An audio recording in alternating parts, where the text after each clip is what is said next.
show you. So, all of you, is anybody missing? You wanna come or you are okay with this I'm one? listening. Yeah, okay. So what we have a tubing pack that gonna come custom made for you guys, right? For a pediatric ECMO, because there is no tubing pack that they make for pediatrics. In cardio help you have a tubing pack for adults, but we don't have a pediatric, right? And then you're gonna take a pump. I'm not sure which centrifugal pump you're gonna have it, right? You can have a Rotaflow, you can have a Soren pump, and then you're gonna have a piece of tubing in that pack, and then you're gonna have an oxygenator. This oxygenator is not even available these days. They stopped selling it. They just got a letter yesterday that they are not even making it now. Only cardio help they're gonna sell, right? So this oxygenator you have to replace with something in pediatric. Now there is the oxygenator Euros has come in. Yeah, the trash. And, Trash. yeah, so No good. Hate those things. yeah. So now, so what you do, you set up the circuit. So your venous line, right? If the circuit is like this, your venous line, this is the bridge, gonna go to the pump, right? Yes. And then you're gonna have a piece of tubing that gonna go between the pump and your this, and then your arterial line gonna go up. Yeah, this is your setup. In the setup, what I did, we have a bridge, right? In pediatric, the bridge is important. In adults, it's not important. What I did at the bridge, then I ask you, we're gonna have a stopcock here, right? Why I put the stopcock? I put a venous manifold here. What you guys were doing, you were putting the venous manifold here. Ah, yeah. If you are putting the venous manifold here, what's happening here now? You have a pump Yeah. that's pushing the blood. You have a resistance, right? That positive pressure gonna pump the blood from the venous towards the arterial, because it's a high pressure. This is a low pressure. But you won't be able to pump it because you have a one-way valve. So the blood is not going anywhere. Right? So, and you want to connect the manifold to the oxygenator side. So that's why I put it post-oxygenator. So you want to have an oxygenated blood. Now this is a positive pressure side. This is a positive pressure side, right? I'm taking it from the oxygenator side, pumping it here, coming to the negative side. Yes. So that's the only thing that you did it, right? Otherwise, what I did, I just used the same stopcock to measure the venous pressure. So this is my venous pressure, somewhere attached to my transducer, right? You were saying you were pulling the air into this one. Yeah. Why? I have no idea. Yeah, I don't Maybe know. something was leaking here or something We like that. tightened everything down. Yeah, I'm not sure. Maybe something was leaking. There was, I don't think so. Otherwise, you should have any air. Yeah. Because if it's leaking, then probably yes. Yeah. But if it's not leaking, then you should not have any air. Yeah. So that's your venous pressure. You're gonna always measure the venous pressure in pediatric patient because a little bit of suction, chatter event, their vasculature is not that developed. You're gonna have just a rupture. So it's nice to measure it. You're gonna catch it before you do that. So you have a negative pressure right here. But at the same time, never forget, your negative pressure is affected now by what? By the shunt. That's a positive pressure. If you want to have the true negative pressure, you have to do this for 2 seconds to check what is my negative pressure. Then you have a trend, right? So the trend helps. So this is what it is. Okay. So now you have these stopcocks. I ask you to put in. These stopcocks are for hemodialysis. If you want to do the hemofiltration, right? You can have a roller pump, right? And take the blood and put back in. You want to put it pre-pump, because otherwise if any air comes from the hemofiltration, you're going to have a problem. So pre-pump, you can catch it, right? So that's why you're going to have the hemofiltration here. Okay. One in and then out, something like that. In our adults, we hook this is our drain Yeah? to the filter, and then we return here on our No, adult you patient. can't. That's what we do. No, you can't. Because to me, if it's a drain, this is the low pressure side, this is the high pressure side. Your blood is flowing like this, not this. If it is this, you're gonna pump the air to the patient because you're shunting that. You take, okay. We- Usually yeah. we take from high pressure and we put back in low pressure. Yeah, we do that. Like, we That's put it- So this is not a low pressure. Right, but like when, like on adults, or like the way he's You may saying. be putting here, but not Right, here. yes, like Yes. that's what we put back. That's Yeah. pre-pump. Yes, Yeah, pre-pump, yeah, yeah, post-pump, yeah. and pre-pump. Yeah, that's it. That's fine. Yeah. But you can't put it here. You can't put post pump. You can put pre pump. Yes. That's what you can. Okay, Do. cool. Yeah, that's fine. You can do that. Mhm. Shouldn't be a problem, right? But at the same time, you wanna have anything, any air going to the pump, because if it's going to the pump from the hemofilter, you have to de-air the pump. If I put it here, if I have some air in the filter, it's gonna go there, it's gonna go to there. My pump is still safe, Mhm. right? If any gear comes from the filter, because the filter, it's hard to de-air, you know that, right? It's not easy to de-air. If anything, it's gonna go to the pump. It's gonna. So that's what it is. Anyway, people have a different way of doing it. Let them do it, but you have to understand the positive and the negative pressure. I kind of like that way. So then what I did, so another thing, if you do the dialysis now, suppose you have a dialysis machine brought in, the nursing one, right, the big one, then what you do, you take the blood from here, right, put it into the dialysis machine.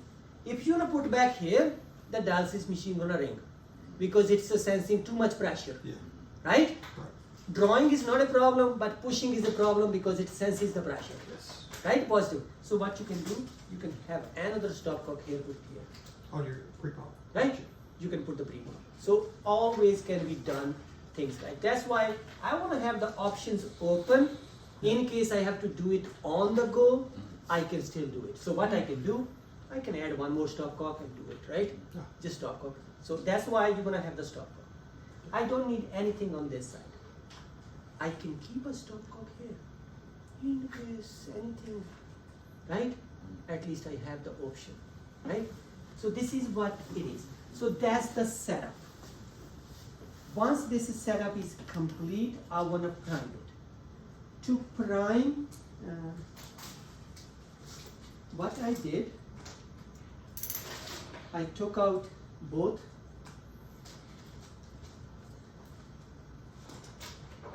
What I did, so yes, it is too long, right? We should not have it. But it's okay. This is my view. So that's my circuit, already set up. All the stopcocks are open the way I want to open it, right? For the manifold or anything. And this is my arterial line in my head, and it's capped. I lose the cap. Gravity prime. I put it here, right? I open this. I open this one. No, I'm sterile. I'm just kidding. So this is how I lose the cap, or I can just remove the cap if I know I can keep it clean, right? So what I'm gonna do, I'm gonna do this. Timer on. What's the timer on? Timer on. Timer on.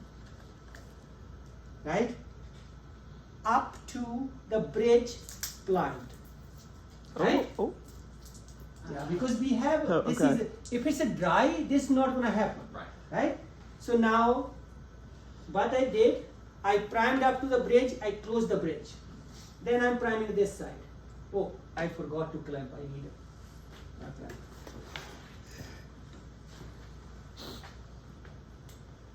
Once this is clamped, you're gonna prime up to the bridge, then the prime is gonna be stuck somewhere here, right? Because it's not gonna move anywhere, right? Because I closed the bridge. Everything is closed because this is closed. Then I put my pump this side. I can't do it with this pump because it doesn't hold, right? Otherwise your pump should be in this direction. If your pump is in this direction, look what's gonna happen now. It's coming from there, I'm holding it,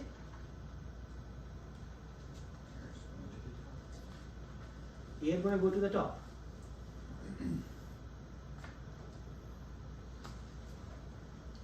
If it doesn't go, right?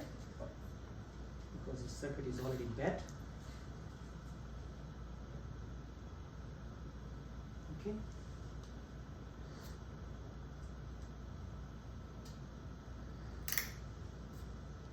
Done, right?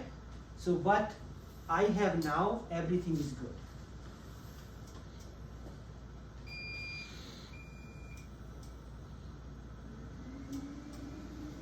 Put my RPM 2000, right?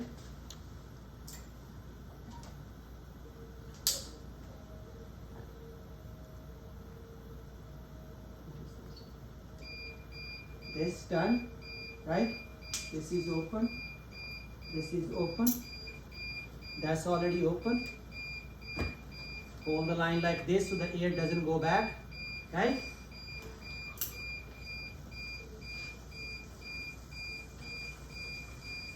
Oh, from the air they're coming.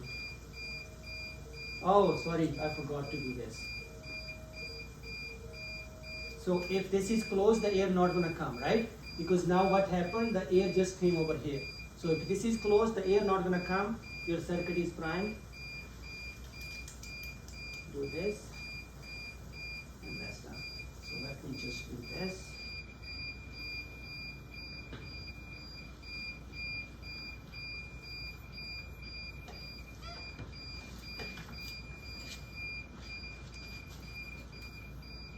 Okay.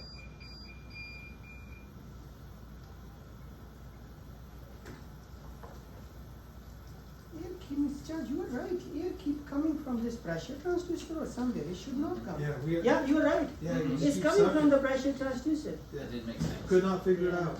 Yeah. No, I don't know.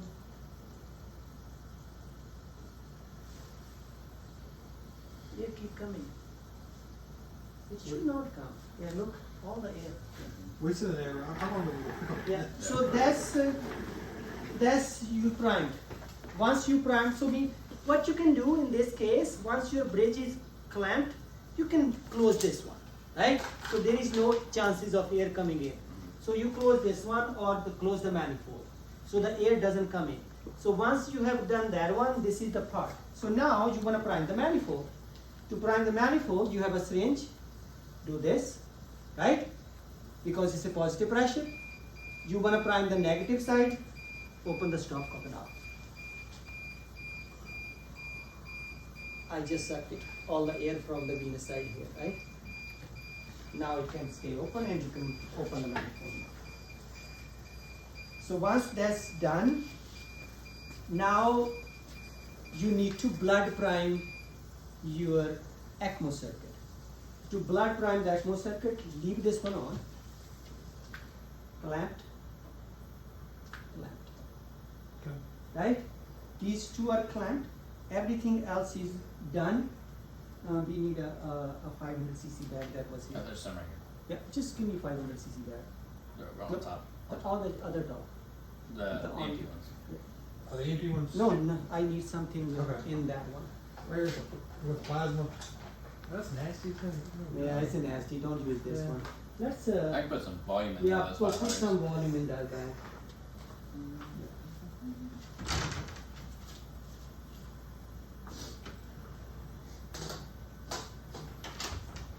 Oh me.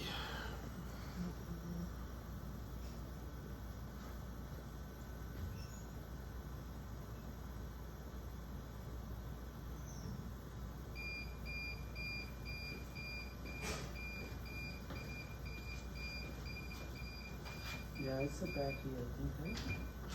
Yeah, is it? Okay, so now what you did for pediatric patient, you took RBCs, a bag that has a 200 cc or 300 cc RBCs in it, right? It has a citrate in it. You took a bag of plasma, right? before you put the bag of plasma in it, put some heparin in it. How much heparin? You have to put the heparin in this one as well. How much heparin? About 1 unit per ml. So 1000 ml, at least 1000 units you should put minimum, right? You can put up to 2000, but 1000 unit minimum. So you have a bag of RBCs, took a bag of RBCs. You know if gonna mix blood with plasma, right? And with albumin, my total volume gonna be around 500. Put 500 units of heparin. Put plasma in it. Put albumin in it if you wanna. It's your mixture, right? What you wanna recipe give it. Minimum RBCs are important. Minimum plasma is important because 3 kilo baby, you're gonna dilute the baby, right? Why you wanna put the heparin first? Is citrated blood, citrated plasma. Not gonna clot when you're gonna mix them. But if I wanna give the citrated blood to the patient, that's double the amount of the patient blood. My citrate gonna combine with the patient calcium, right? It's anticoagulant, it's fine, but it's gonna bring down my calcium. So you wanna give the calcium here. You wanna kill that citrate here. Once you kill that citrate, but before you kill that citrate, you have to put the heparin in, Oh, right? yeah. So make sure. And plus, there is a bicarb that you can give it because everything is acid on it, right? So bicarb, calcium, your recipe can go it. You can put mannitol, you can put magnesium, you can put whatever your system. So, but minimum those things you put it. Once you have that ready, and this is my bag ready. This is my blood bag that's ready, right? What I'm gonna do? Now this is my venous line. I'm gonna have a blood filter that I'm gonna put it here. I'm gonna put this venous line. I'm gonna de-air it, right? Nicely, so there is no air. Once de-air, I'm gonna open this. Nothing is on. Nothing is happening yet. What I'm gonna do, I'm gonna control here. My blood is going there. Once I see the blood, I done. Blood primed. So this is how you do the blood priming for a baby pediatric surgery. Right? Yes, the lines are not that longer, right?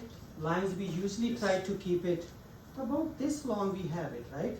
Especially when you need to transport some of the babies, you need a longer lines, right? Especially after the bridge, you need a longer lines, right? And why we have the bridge? In baby, what is it? Yeah, you can just clamp it. We don't need to run it now. Why we need the bridge? That way when you're weaning, you can circulate through. Perfect. This oximeter requires at least minimum of 500 flow through it all the time. In case the baby is only 3 kilo, his own flow is only 450. So you are flowing only 450 when the oximeter needs for at least 500. So you can open the bridge a little bit to go through it. So the baby sees only 450. You are measuring the flow, right? Yeah. But more flow goes through the oximeter. That's during the run, right? And during the weaning process, suppose the baby is 10 kilo, right? Baby's flow is 1.5 liters. You wean down now, half, 750, right? They said, okay, go down to 25%. You go down to 25%, that's only 350. But then you open the bridge. So it helps during the ECMO for small babies. It helps during the weaning for little bigger babies. If you have an adult patient, it's nice to have a bridge, to be honest. You can keep circulating the ECMO circuit, right? Because in case patient is very unstable, they may not come a bypass, it's nice to keep the system flowing, right? So that's what we do in the babies. We clamp the cannulas, so the cannulas are both clamped. We keep circulating through the bridge. If we have to go back on bypass, open the cannulas back again. Yes, sir. But at the same time, never forget, patient ACT is 200, right? Suppose, some people, they don't even use the heparin these days, right? Some of the circuits. Make sure you have a heparin in it at that time. So during weaning process, you may want to add some heparin in it if you want to go back on bypass. Okay? So that's another thing. You should always flash the cannulas every 3 minutes. 60 multiplied by 3 minutes, 180. Make sure you do that. Right? Go by the science, not, oh, every 5 minutes do this. No. Okay. And time. Yeah, and the time. So, to me, like, nobody counts the time, but at least often do it, right? Depends upon the ACT number. If the ACT is 500, you don't have to do it for 10 minutes, right? So, but do it. So, flash the cameras, flash the cameras. Okay? So, that's your pediatric economics. So, after setup, what are the steps? I will repeat again. Have your art line up in the air with the loose cap or cap off. Yeah. So the air can escape. It's not gonna make a mess because there is nothing in it. It's dry, right? Even though the fluid gonna move, but the move is, if it's above the level of the bag, it's not gonna go above the bag. It can stay somewhere there, right? Once that part is, so once you have done that, plug your venous line into the bag. Once the venous line is plugged, open this one, walk the air with you, right? Not let the just fluid drop down, because then the airlock gonna happen, right? Once it's done that one, this is primed, clamped it, right? Once this is clamped, you can close this one as well. As we made a mistake, we didn't close this one, right? Because now the air was coming from like this. So we close this one, so this venous line is all closed. Once the venous line is closed, make sure you have a clamp here before you start priming, right? Open the clamp, it's gonna come. Make sure this is from the top. Look. Because then you don't have to take the pump out of the cone. Air gonna rise and you're gonna clamp it here. So one step less. Once the clamp is here, everything is primed up to here. Forget about this one. Roll the pump. Let the pressure prime it. So before the pressure prime it, you have to plug in the line into the bag. Once the line is plugged into the bag, everything is good to go. Only thing is, you don't have to let any air to go back. Pump is pressurized. Open the clamp, it's gonna go. Don't even have a look where it's going, right? Once that's done, prime all your stopcocks here and there. At the end, do this and your manifold. For manifold, you have to prime the venous line backwards. For arterial line, you just do this, because it's gonna prime the pressure, right? So once that part is done, your circuit is primed, right? Once the circuit is primed, prepare your blood bag. Once the blood bag is primed, take the venous line out, take a blood filter, right? If you're worried about there's gonna be filter in the blood, right? But around 10 prime with the blood. So clamp, open, and control from here until you see the blood coming over here. Make sure you have it. Yes. Okay, that's it, right? If you want to pressure transducers now, that's the time now to do that, right? Yeah, first you can keep it closed. So I will keep my pressure transducer closed like this. If even the manifold is open, my pressure transducer is closed now. Because I don't need it for an emergency to go on. Right. I can prime it when I'm on ECMO. To on ECMO, again, keep it pulling before you open it, right? Because otherwise, air can go like that. So keep it closed. Any questions about this? Techniques are the same as like the pump, but blood priming in pediatric is a little different. Okay? Alrighty. Maybe you can shorten the about You want it 5'5"? half. No, I would say half. We'll cut the legs off. It'll be fine. No, I think it was well said, because to me, like this morning I came in, I said, perfect, I don't have to do anything other than switching my manifold. Yeah. That's it. We played tic-tac-toe to see which one it would hook up to. Yeah. I was like, well, it should be this, but it should be that. Yeah. And there is no need for this one. And this, until you have a module in it, it doesn't work, right? Plus in Soren, it doesn't do anything to the pump. Mm-hmm. It just alarms. Yeah.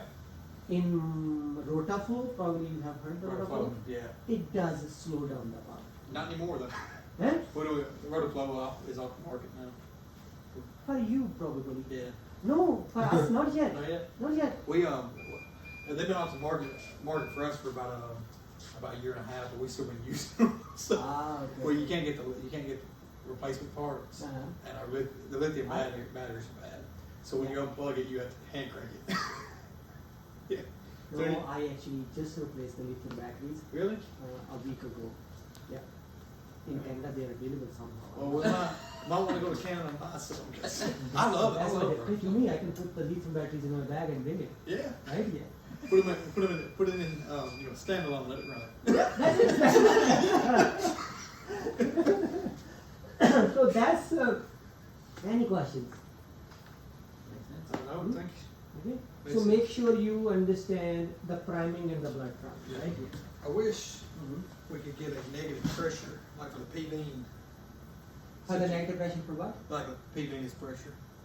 So that way, I have the backside. Yeah. I don't know why he's I don't know, man. To me, I would say try changing the transducer. Yeah. Transducer and the bubble. Mm-hmm. Yeah. Maybe the air is getting sucked from there. Maybe. Yeah. So that'll be bad. Yeah. That's the only thing I can think of. And we can't connect the pressure transducer. Is it displace the pressure? Oh yeah, there are two pressure transducers. Well, you that's can try. another thing. It's like we had to find these old ones. We're using really old ones Okay. on the transducers. That might be part of it too. Yeah, try just changing the pressure transducer. I think that's the only thing I can think of. No, otherwise, well done setting everything right. Oh. Yeah. I was like, we'll figure this out. So I hope you understand now the little changes I made. Yeah. That's the Oh yeah, only no, it thing. makes Yeah, sense. I'm glad you showed us this. I never thought about doing it that way. It's always been high and low. Yeah, we run. Okay. Yeah, Yeah. that's all we Now, had. if you have a roller pump, you can do this one. Yeah. And plus the dances will work as long as your line pressure is in around 150. Yeah. In some cases that is in adults. Yeah. You can still run the dances from here. Yeah. That's not a problem. Only thing is if your line pressure in some cases is 300, Yeah. then it's the It's an problem. alarm. Then it's the problem. Especially when that's you Yeah. throw that away. Yeah. Garbage. It's We exactly- we run our CRTs. We run them red to red, so we hook up our access port Yep. here, and then we run it back in through the pre-ox line, Oh, okay. Trash. and it never works with these because the gradient pressure is too high. Too high, too high. Yeah, those Only this loved pressure, it. pressure is like not even 2, Mhm. not even 10. I love those ones. I think I'm gonna miss those. Yeah. Oh, yeah. I miss Hydraulics. in pediatric. I miss those oxygenator they used to sell Yeah. for the pediatric bypass. I'm not sure you have seen those or not. BKMO 11,000 and 31,000. Perfect. Yeah. I used it from probably 2012 up until 2019. Yeah. Now they're not even selling anything. They I'm were not still gonna buy that one. If you're smart, I think you should buy those, Yeah. right? I would much rather use To a me, blood that ox or technology- cardio help. Yeah. If somebody's Excellent. smart, I think if Excellent. that they stopped it, somebody should buy that one and Yeah. just do that. Somebody probably got the patent. Hold on to it forever. Yeah. Yeah. Forever, never, amen. No, they will sell it. If they're not doing the market, they will sell that thing. Okay, so now that's done. Now the next step is I want to go over some of the congenitals. Do it now. Yep. Yes, sir. Go Yes, sir. Any questions about priming? We will do it. We will do it together. Watching you and then being able to do hands-on. Perfect. Yeah. And any questions for you? I was gonna leave it on. Hands on, other than hands on, okay. And Jessica, you have seen twice. She has seen as well. Let's do some congenitals. Okay, It's so not underneath. just stand here. It's not more than probably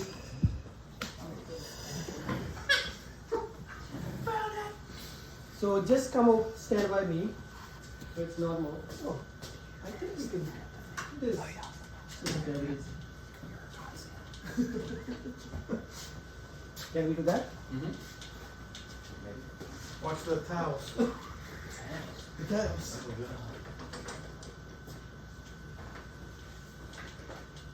Okay, so yeah, we lost that one somewhere last semester, right? It's still in It here was somewhere. there, I yeah, don't it's know where somewhere. it is. Yeah. Just turn it off.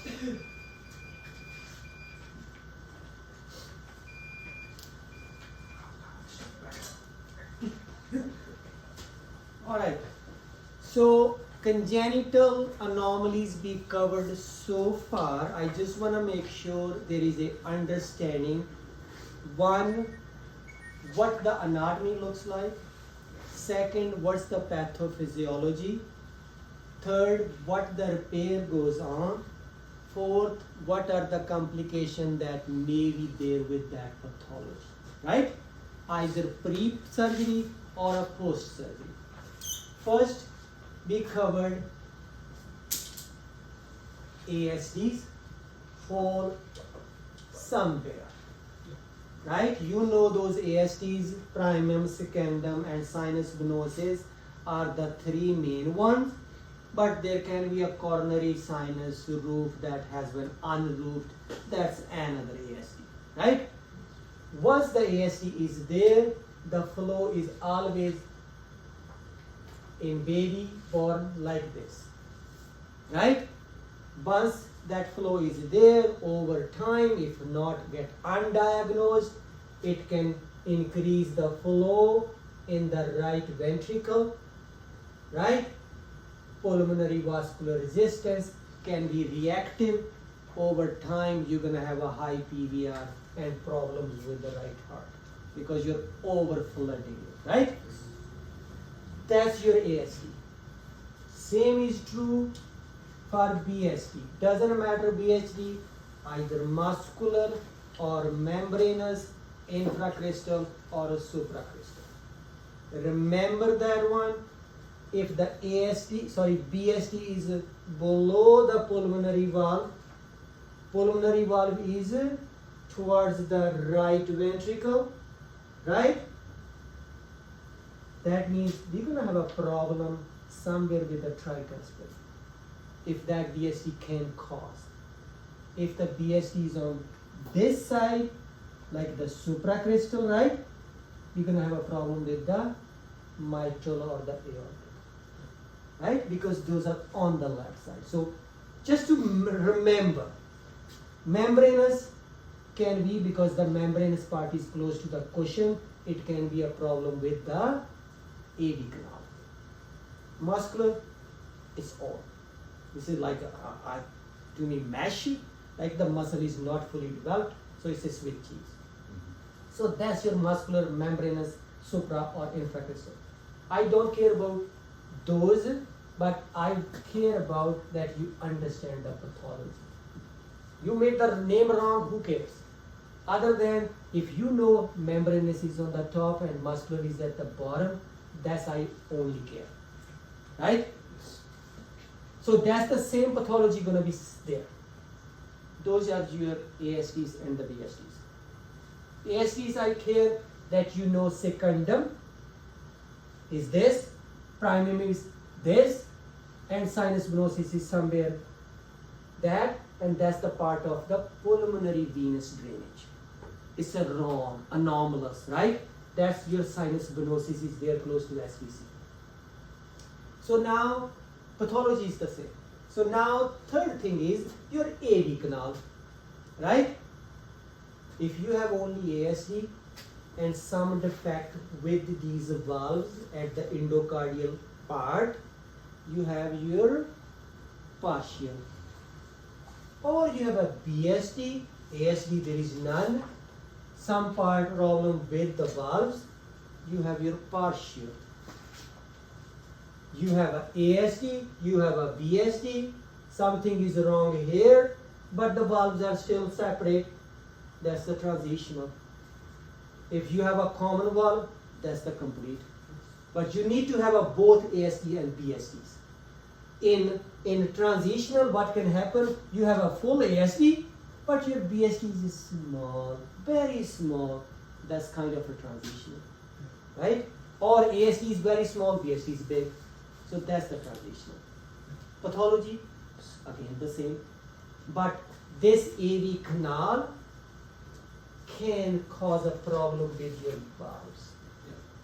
Also with the conduction system, right? So all those things can come with the AV canal. So those are those three that we discussed. Other one was we did discuss ductus in that lecture, and we did discuss coarctation of aorta. Right? Those are understandable. They are causing an obstruction to the blood flow, and where they are located, the PDA gonna be open or closed, and how the blood gonna flow. Right? Is that clear? The PDA part is clear, right? PDA part, when the baby is born, the blood gonna flow from the aorta to the lungs. Right? But if the aorta is caught on this side of the PDA, then the blood gonna flow from the lungs to the distal body, right? It just depends upon the pressure. So that's the first lecture. In the second lecture, what we discussed is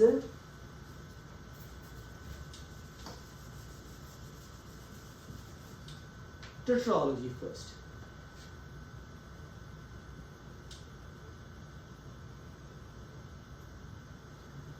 LV, RV, right? In that one, what is there? You have a hypertrophied RV. That's the one thing. Second thing in this one is you have a BSD. Third thing in this one, you have a pulmonary, but this pulmonary can be stenosed. Pulmonary valve is small, hypoplasia, anything can, in that one, you can have a hypoplasia of your branch PAs as well. Rather than just a main pulmonary artery, you can have it's a combined lesion, right? So means there is something wrong with the pulmonary. It can be just mild, or it can be severe. It depends upon, right? One is that, and the second thing is, your aorta comes below now the pulmonary artery, but the aorta is like this. Rather than having the aorta like this, your aorta is like this, overriding aorta towards the right. I can't do anything to the aorta. Valve is good, everything is good. My pulmonary valve is a problem, right? I'm gonna do something to that. But the aorta, I'm not going to touch it if the valve is good. What they do in this case, they're going to close the BSD in such a way that the aorta is like this. So they're going to put the patch like this. BSD is closed. Only thing, RV, I can't do anything. RV is hypertrophied, we saw, right? Only thing I can fix this one. If it's little stenosed or a hypoplasia, I'm going to put a patch like this. Then I put a patch, pulmonary artery becomes big. Right? This is in the photo that I give you, this is the patch like that. The patch is like this. You put a patch, it widens up. Right? But if it doesn't, you can't even repair it. What you gonna do? Right? There is no pulmonary valve, but the RVOT, right ventricular outflow tract, is there, but pulmonary valve is not there. Everything in the right side is good, but the pulmonary valve is not there. Right? What you can do? You have to create a graft here. RBPA conduit, we call it. Those grafts come with the valve. You take that valve, put it onto the RBOT, and put it onto the PA. We call it RBPA conduit. Right? You can do that. There's a Stanley procedure. Remember we talked about this. If it's you can't do anything, you can do the Stanley procedure. What's the Stanley procedure? Fix the overriding aorta by doing the BSD closer like this, so the aorta moves to the left, right? So put a patch in such a way that the aorta remains on the left, even though it has been overriding. Then put a shunt from the RV. RV is good, right? Put a shunt from the RV. No need to do the Glen or those kind of things. No, there is no need for that one. Those are only required when the RV is not even there. Right? I have a pump. Let's use this pump.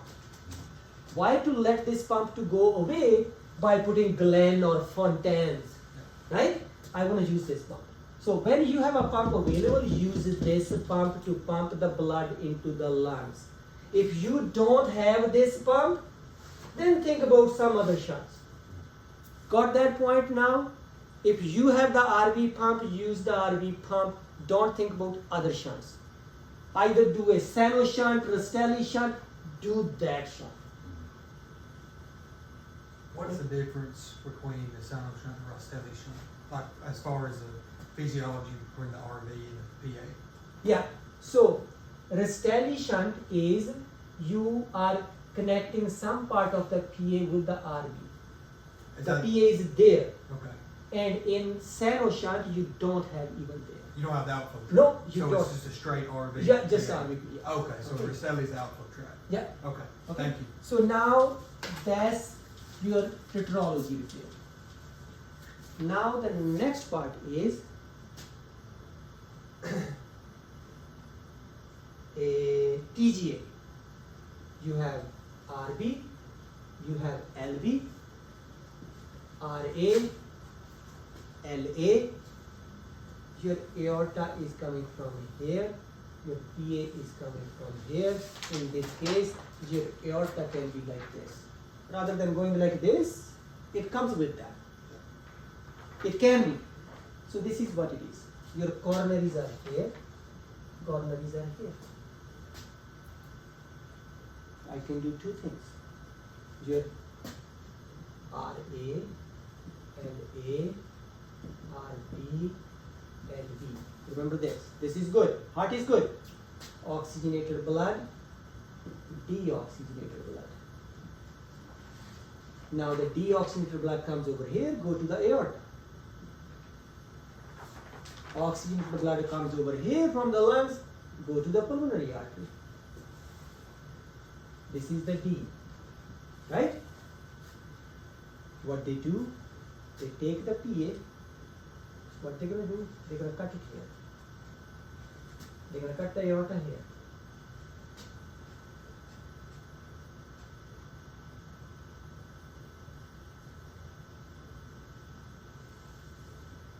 It's going to come the aorta. So after cutting the aorta, aorta comes over here on the top of the PA.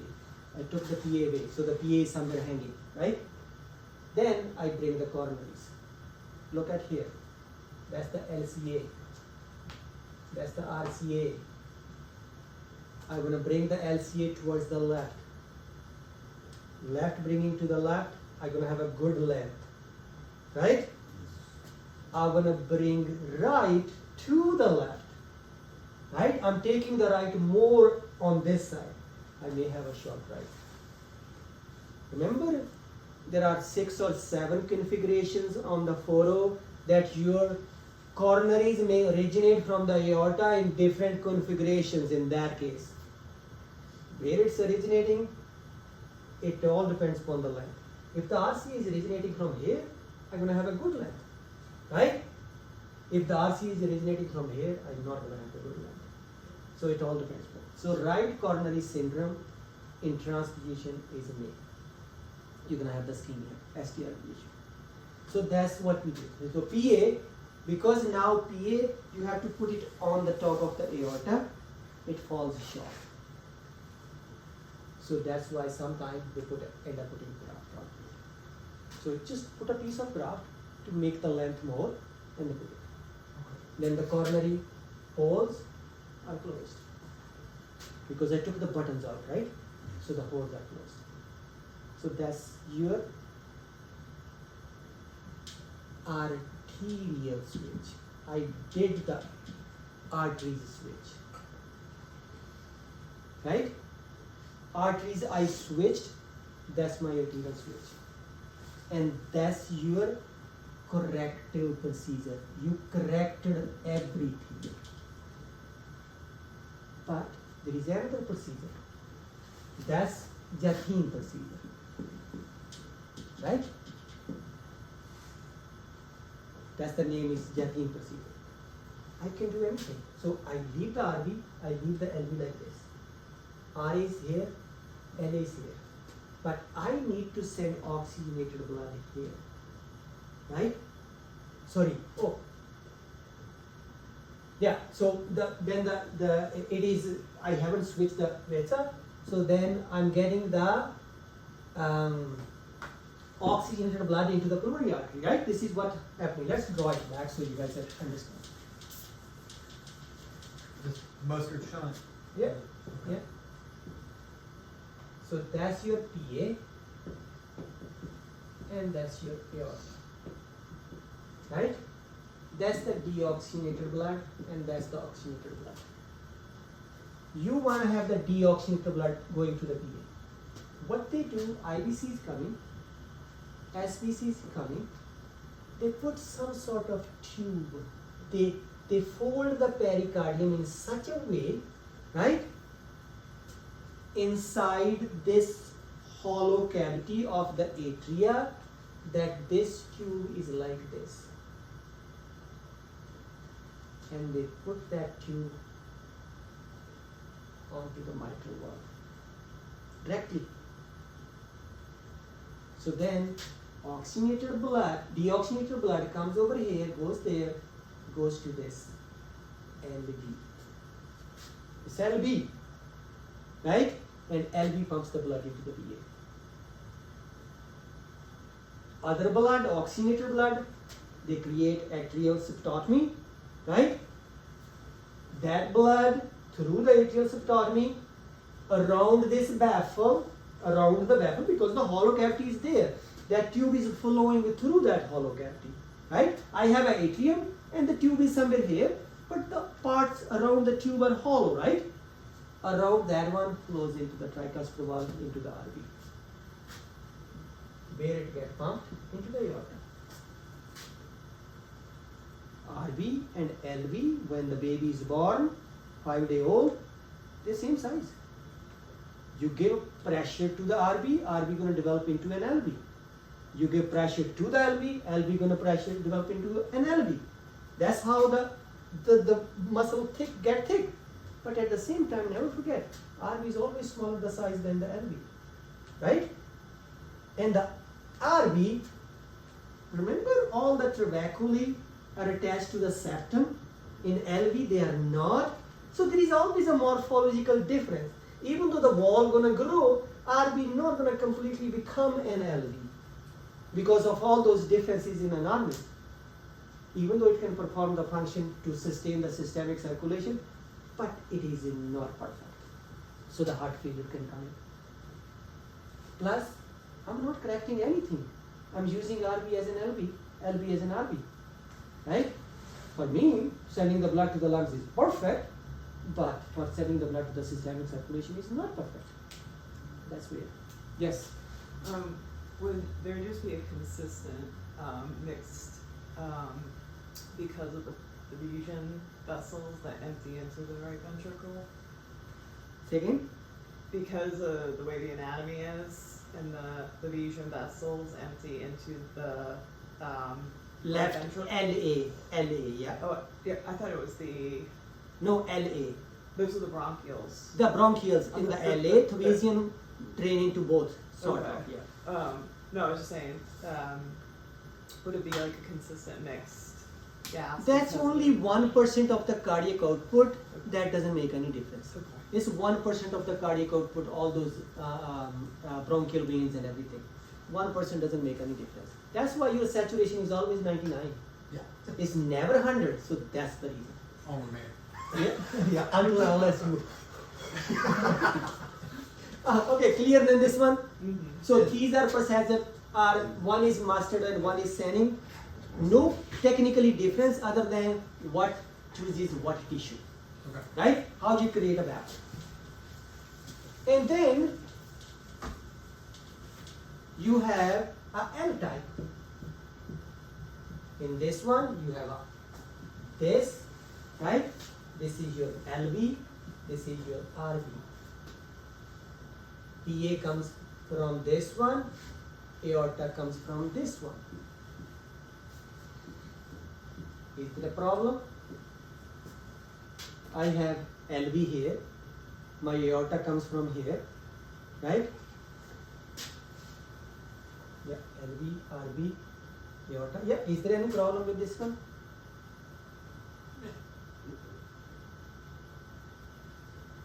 Doesn't have to be. Hmm? Yeah, but I guess it's. No, no, no, no, just no, no, because no, it's no, the no. protractor, correct? Yeah, RV. No. Hey, we have a problem. There you go. Here you go. Okay, yeah. Right here. Is there a problem here? Yes. What is the problem here? Everything. Am I doing the right thing? 1 second. When you're sending deoxygenated I- blood back to this. No, no, no, no, no. Yeah, no, That's right. there is no problem. Yeah, this is right. Yeah, I draw right. So now oxygenated blood is coming over here into the RV. I'm pumping into the aorta. Fine.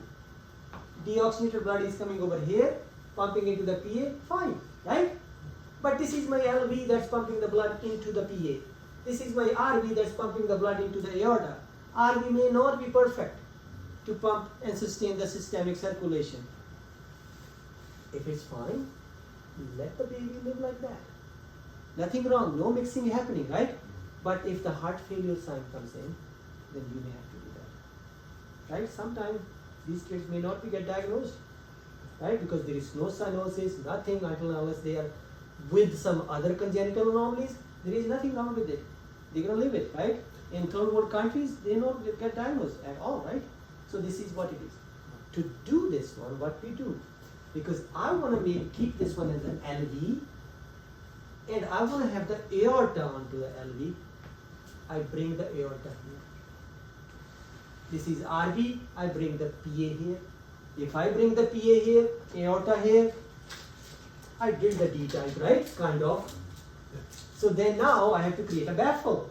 So that's why you take the deoxygenated blood, send it to the RV, take the oxygenated blood, send it to the LV.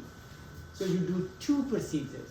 One you do the arterial switch, and one you do the atrial switch.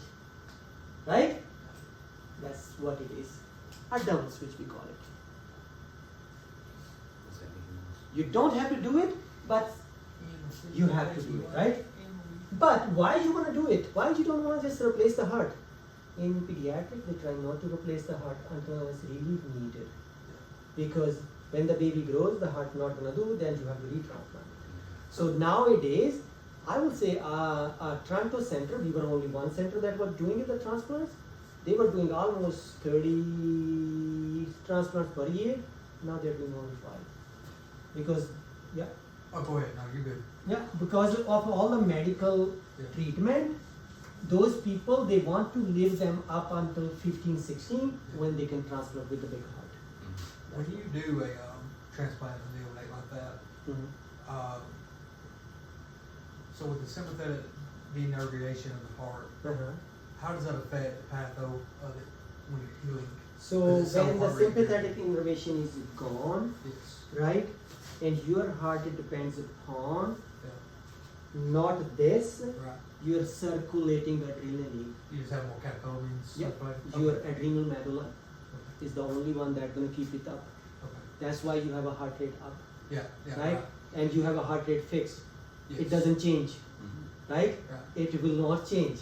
Yeah.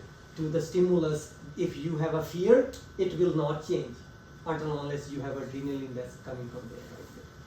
So, Gotcha. yeah, so sympathetic nervous system, no, it's not there. Does that?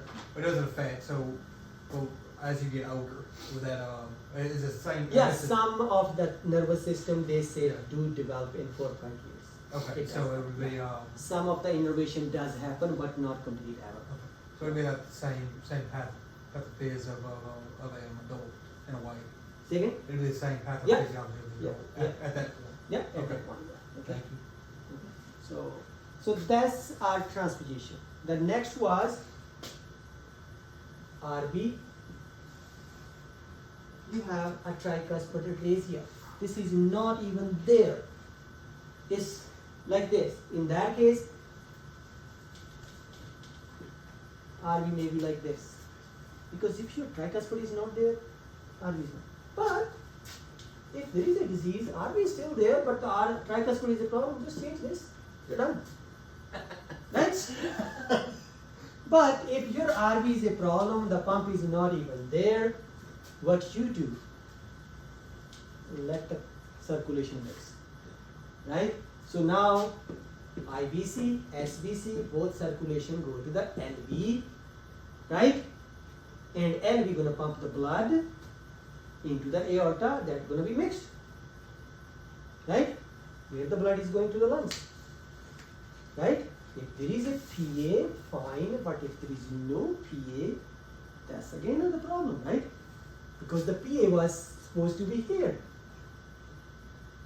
Yes, baby gonna live until you have a PDA, right? But after the PDA, what's gonna happen? You have to create a PDA.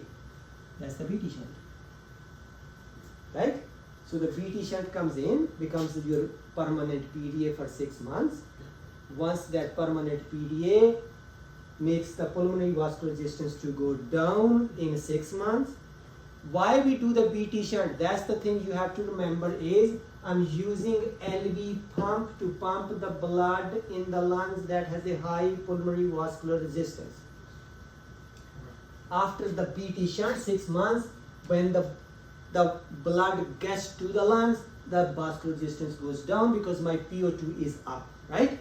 Once the vascular resistance goes down, this gets switched to the PA, right PA, SPC. That's we call it a gland.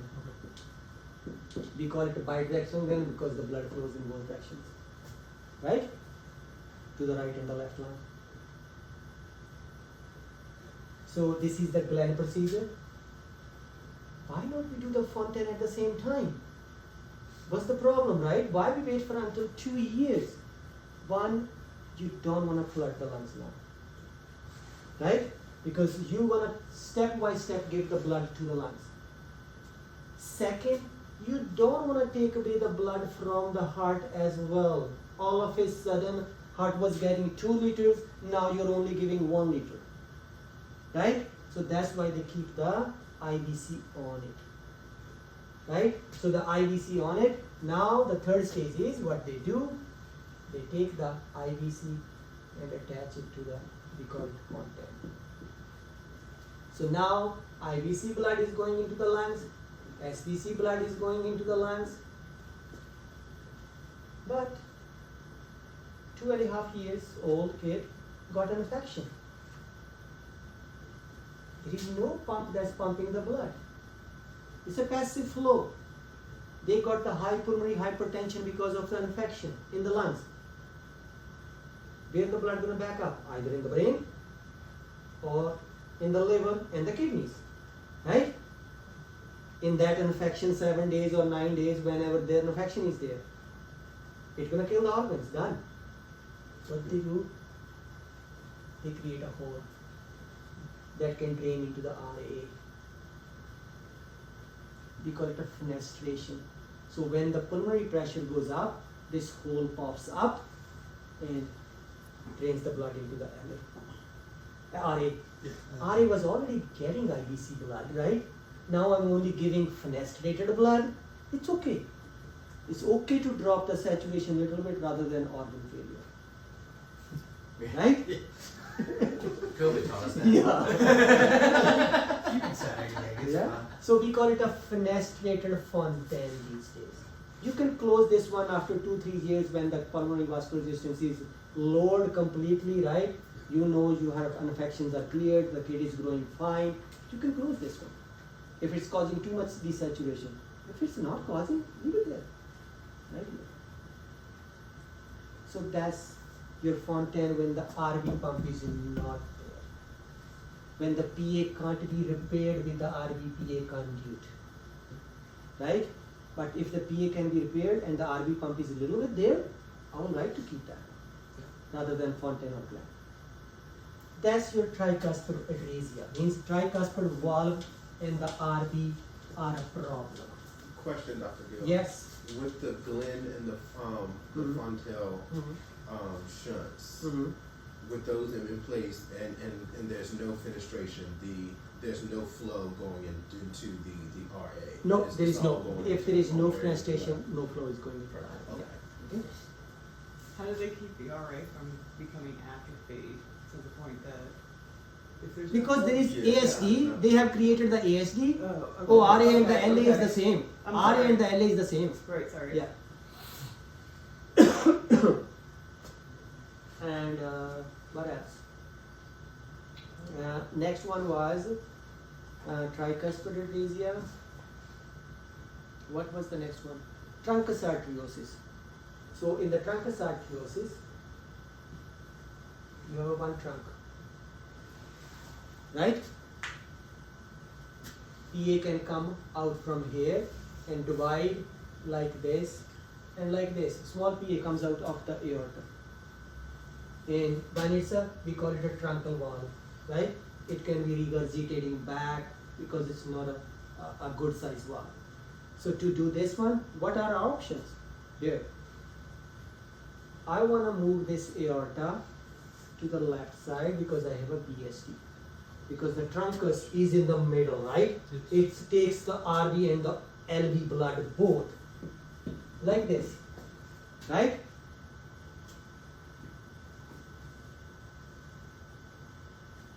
BSD closer. You were saying it was styling. Yeah. I have the PA, right? And the PA is not even there, So, right? yeah. So there is no PA that I can do anything RBPA can't do. So it's not on foot. That's it. Alright? Yep. So that's what you can do. You don't have to do the Glen or anything because you have an RV. Right? So that's your truncus. And then was Total left heart. ventricle. No. A single heart, right? So what you have a hypoplastic heart, left heart hypoplastic syndrome. In that one, this is your RV, this is your LV, and this is your aorta, like this. And your PA is good. Right? Mitral valve is also small. Right? So now, from there the blood gonna get. Only it's gonna get from there. There might be some BSD, right? That we can have it, and that's the blood. And some blood gonna come from the LA oxygenated blood and gonna get a little bit and gonna get there. We're gonna have the PDA, right? That we can work. But this is what we have it. To repair this one is the Norwood. By Norwood. This is RB. Now this is gone. I'm gonna, whatever the aorta I have it, I'm gonna put together with the PA. So I'm gonna take the tissue of the aorta that has the coronaries to it and attach it to the PA. So RB is becoming your LV now. If I use the PA to reconstruct the aorta, where is my PA? There is no PA. Right? Can I do the Sano shunt here? Time being, yes. So Sano shunt, I can do that. Right? Can I do the BT shunt here? I can do that. Don't do the Sano shunt. Let's do the BT shunt, right? So pulmonary blood gonna go from the BT shunt, either Sano shunt or from the BT shunt, and the pulmonary artery becomes the aorta. Because the aorta wasn't even there, right? It was there, but some tissue I took it, and I took all the pulmonary artery and take the pulmonary valve to become the aortic valve. Right? Remember they take the aortic pulmonary valve to replace the aortic valve in a Ross procedure? That's the same thing, right? Because those are the same valves. So this is what we did. And plus, now you have to look for the coronaries as well, right? And they may not be good. So that's why the normal procedure is a very complex procedure. And the patient don't survive because you're converting the RV into an LV with all those little things on the aorta that you have to repair, especially the coronaries. So this is what it is. So you did the BT shunt, right? And where is your blood going from the IVC and SVC? Still coming into this, right? It's cyanosis. It's going into the aorta, but some blood is getting oxygenated, that's coming back into the LA, that's getting mixed and keeping the saturation a little bit up. Right? So now, one by one, Glenn and Fontaine can follow. Hemi-Fontaine, what is Hemi-Fontaine? Remember I was asking you, look at those pictures for the Hemi-Fontaine. Hemi-Fontaine, they don't cut it.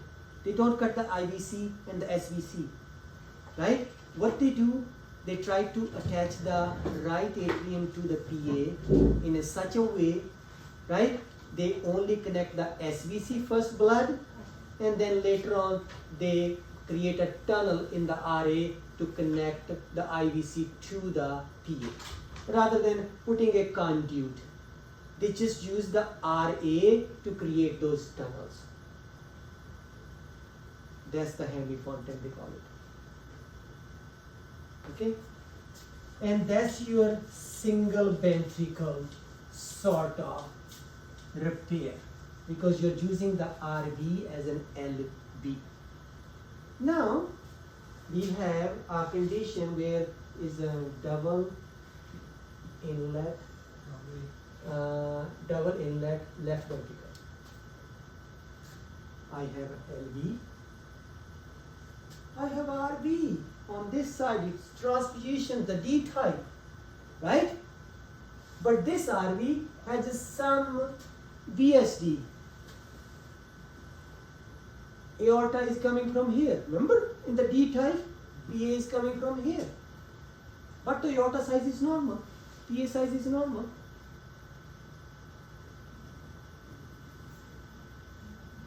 This is the RV. This is the LV, not RV now. It's the LV, right? Actual LV, that's the RV, right?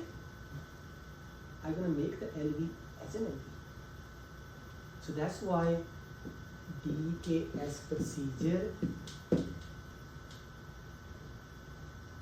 is not a problem, because what you have a normal size aorta, you're gonna use the normal size aorta to reconstruct the aorta, right? And take away the pulmonary artery. So from those two vessels, you're going to have the one vessel originating from your LV. Same thing. You have to do those things to separate the circulation later on, right?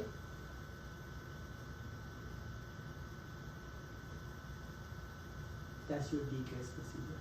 So it's simpler than your normal procedure.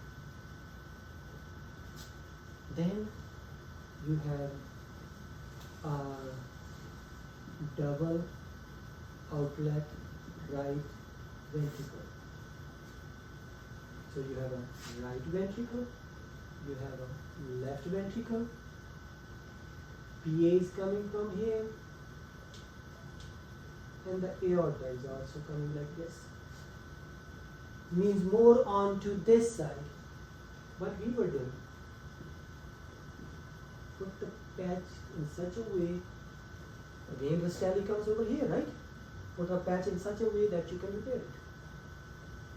So LV goes in, but then you may have to repair this aortic thing because it was in this direction. You have to bring it in this direction. You may repair off some muscle, myectomy we call it.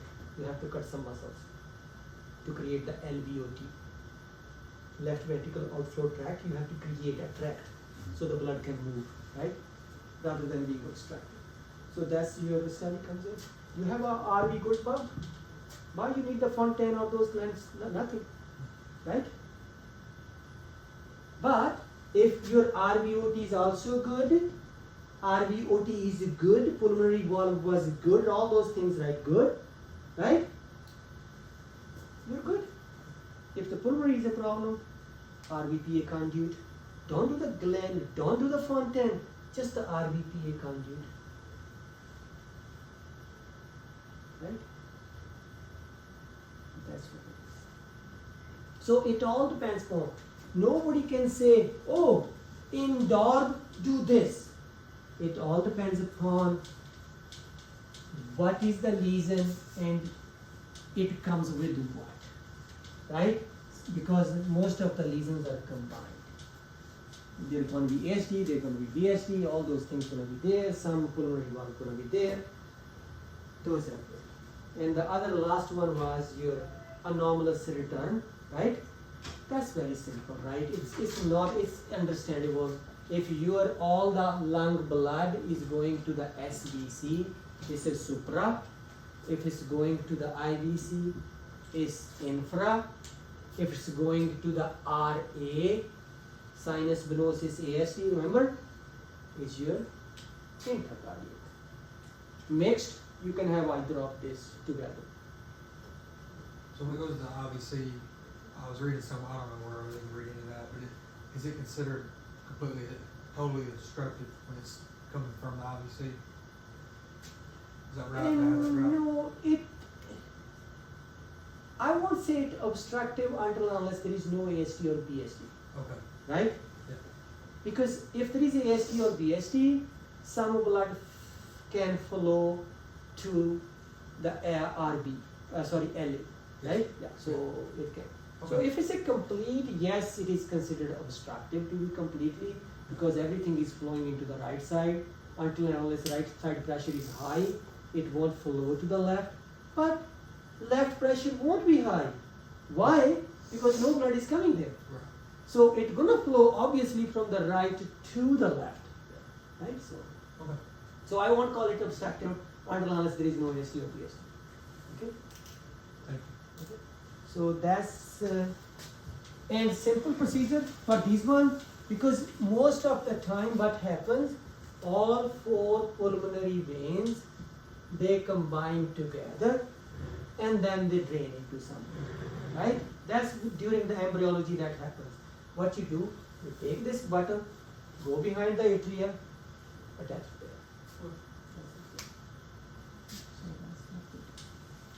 And that's what I wanted to cover so you guys have some understanding rather than being online, right? And any questions? Is it a little more clear than before? Eh? Yes, sir. But I'm asking you, I don't care if you forget the name of the shunt. As long as you say, oh, I'm separating the circulation by this way, I'm good with that. Right? As long as you can come up with your own idea of separating the circulation, do it, right? Because that's where actually the innovation starts, right? There's always a new way. We'll call It's always a new way we'll of call it the thinking. new procedure. Yeah. So there is always a new way of doing the things. And if you can think of something, why not, right? Alright, that's it. And now we can do the second run. If you don't mind, can I eat something? What time is it now? It is 1 o'clock on the nose. Can I take 15 minutes? Yeah, And yeah. then what you do, I will say you start doing the second run. I will be back in 15 minutes. Yep. Okay?